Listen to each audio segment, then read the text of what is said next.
What's up, all my friends? Back here, wrestling with Ski. A little later in the day than I wanted to be, but, life does indeed happen. And it was an alright Smackdown. I mean, again, I didn't really have my hopes up, and, you know, they pretty much, proved me right on that. Um,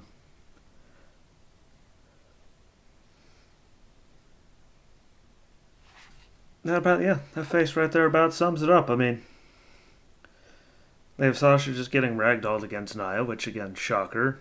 Now having Nia, get hit by Shayna, because, somehow, Sasha got out of the way. It cost Nia the match. I mean, didn't see it ending that way, but just to put a little something in between them. But again, that whole original thing, figured they were going to do that.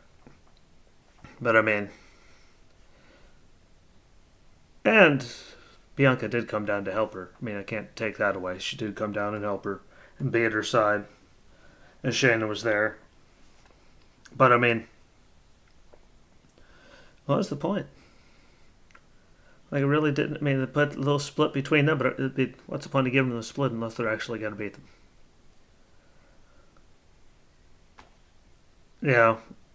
It was the only way they could believably have Sasha beat her. So it's just, well, you just don't believe it, sadly. But, and then later, Bianca went against Shayna. Sasha came out. Sasha turned around and walked back away. Nia also takes off. Peace, bye.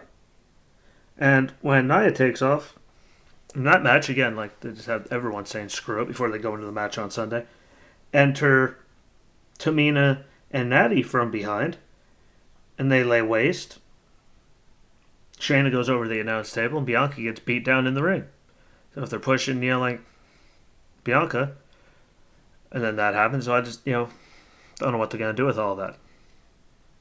It's really my only beef with it. We're going to figure it out. But it was just a weird night all around with that, man. It was weird. So it's just, I mean, we all got to see, Edge do a promo with Kayla, which was okay. And then we got, Seth. There he was. Comes out to the ring. Bam, the commercial. He does his promo on Cesaro that he's a giant waste of talent and potential and la da da da da da da da. It's pretty much what it was. Entered Shinsuke. Rips the mic right out of Seth's hand. Tells him to shut up. And we get to see Shinsuke get the upper hand and get that. And now we found out, after that Kinshasa, and later on night, that him and, like I've been saying, Seth and Shinsuke are going to have a match at Fastlane tomorrow, which is, I think, going to be exciting. I think that's going to be, they give them that appropriate time to do it. I mean, it's nice to see Shinsuke do something. I mean, again, they had him, to be the biggest thing ever, too, when he first came in, and then, well, look what he's turned into. So, I think that could be gold. But, on that note, and Corey said that, Seth giving, Cesaro all the stomps, curb stomp, said that was his way of trying to kill the momentum that Cesaro has built up. And I knew I forgot something last week, but Corey, did you watch the Elimination Chamber? I'm pretty sure Cesaro went out first. Pretty positive. Pretty sure they said, hey, look, momentum, dead. Just like that. So, I mean, he's trying to kill his momentum, too late. But now to this week, we'll see what how they do it. It's obviously now Shin doing his thing. That's going to be Cesaro and Rollins, apparently. So, at Mania, I think, 2 nights, I think we all know how good Cesaro is, and we've all seen, Seth and what he can do. As it's WrestleMania, if they actually let them go out there and do it, I think they have a match that's stealing the show worthy, really. All depends on how they put it together. That could be great. Really, really, really, really good. So, I'll wait and see what they do with Cesaro and how they're going to put it all together. But I'd like to see Cesaro finally just get his, though. And look how long he's been there, and look how long it's been since he had a singles push for anything. They just always find a new way to stick him and be a tag team with someone. Or when he was with Shinsuke and Sami Zayn and, all that. There was always something. I'd like to see him, get his. And that leads us to the tag team picture, which, Street Profits lose to the Mysterios, or Dominic gets, rolls one up and gets it. Enter Rude. With Rude Ziggler on commentary. Again, Dominic steals it. Enter the Alpha Academy with everyone else at rings, doing commentary then at the table. And surprising, actually it wasn't really surprising, but Otis shoots the giant splash, hits the dude middle of the ring, which is just good for Otis. And he gets the win, which really, it kind of gives everyone momentum in a way to try to do something, big to get everyone involved at Mania so everyone can have like a real match, not just, well, you're in the Andre the Giant, Memorial Battle Royal. Like this seems like they're going to get a way to get all the, teams involved. So it'll be good. It looks, I think they could do something really good with it, especially after how last year went. They had the plan with the ladder, TLC matches and all that. Ladder match, whatever it was. And then only one person from each team could be there because people had to travel there. People didn't want to travel. COVID, like there was so much stuff. Like, so if they can get everyone involved and do it. Like, no matter what this year, no matter how bad of a dud a match is, there's going to be people out there, again, in some quality and quantity. Because, just the quality of the show. That's the big one. Will be, no matter what the matches are, just to have that fan interaction. I think everyone's going to be turned up to 1 million, and the fans are going to, aren't going to dump all over everything, and they will forgive some stuff just because they're finally back watching the WWE live and in person. So I think they'll find a way to make it all work out for everybody good. I think it'll be good. It'll be really, really good. I'm very excited actually to see what they do with it. Again, there's going to be people there, so it doesn't matter. Like, they can go out there and stank up the joint. People are still going to be stoked. And the wrestlers are still going to be amped up because they're back in front of people. It should be the first time in over a year for them. So that'll be really, really, really exciting. And whatever they're going to do with Roman and Daniel Bryan, all I know is Daniel Bryan's still doing some good things on the mic. He's going to tap him out. He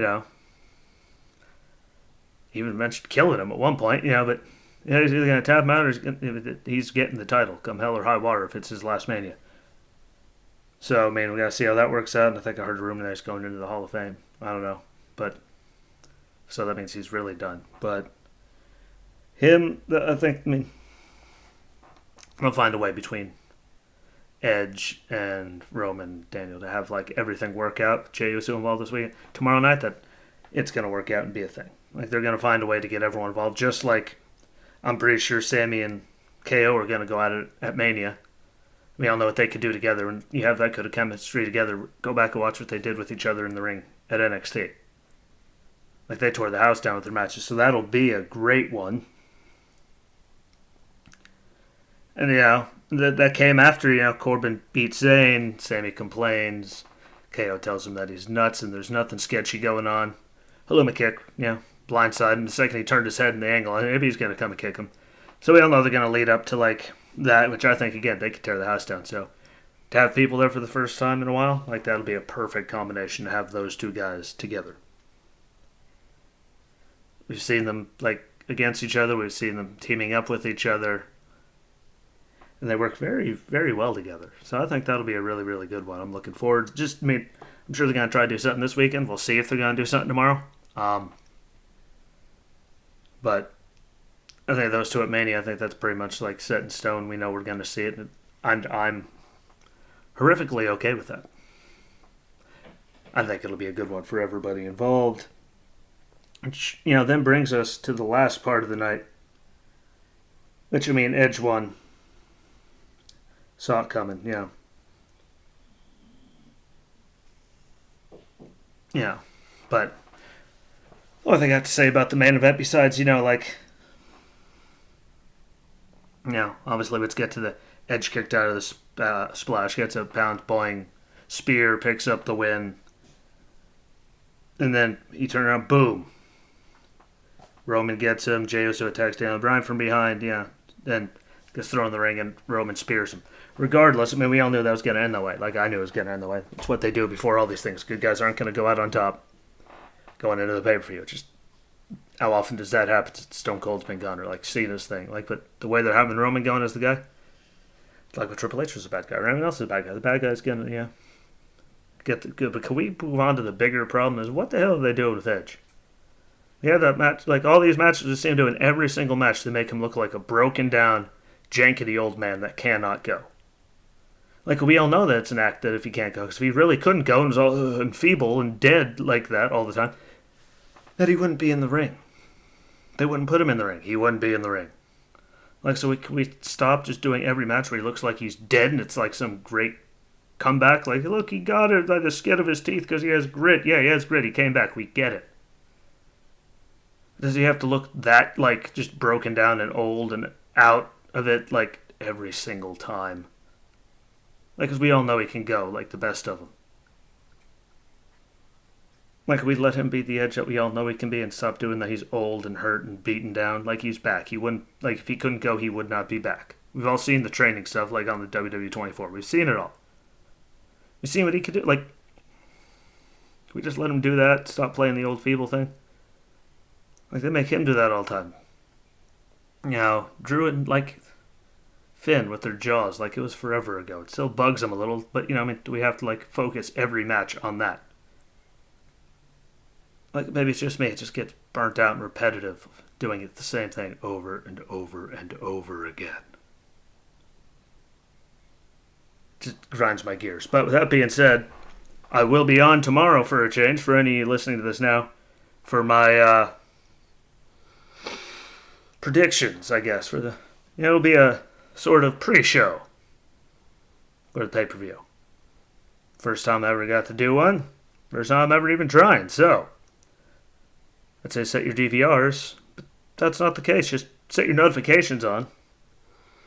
And if you're any of my friends on here that I know or anyone, you want to get, like, tell me, be a part of it, let me know what you think. Message. Talk about predictions. Let's get this conversation going. But tomorrow at some point I'm going to get on doing that. I'm going to try to get, like, some people to jump on here with me. But, yeah. Figured I should let everyone know. Sunday special. Finally doing one. So, listen to this. Be ready for the pay-per-view tomorrow. Be ready for me tomorrow. Enjoy your night. Be safe. Be healthy. Be good to each other. Watch some wrestling. And until tomorrow, for the Sunday pay-per-view predictions show. Till then, peace.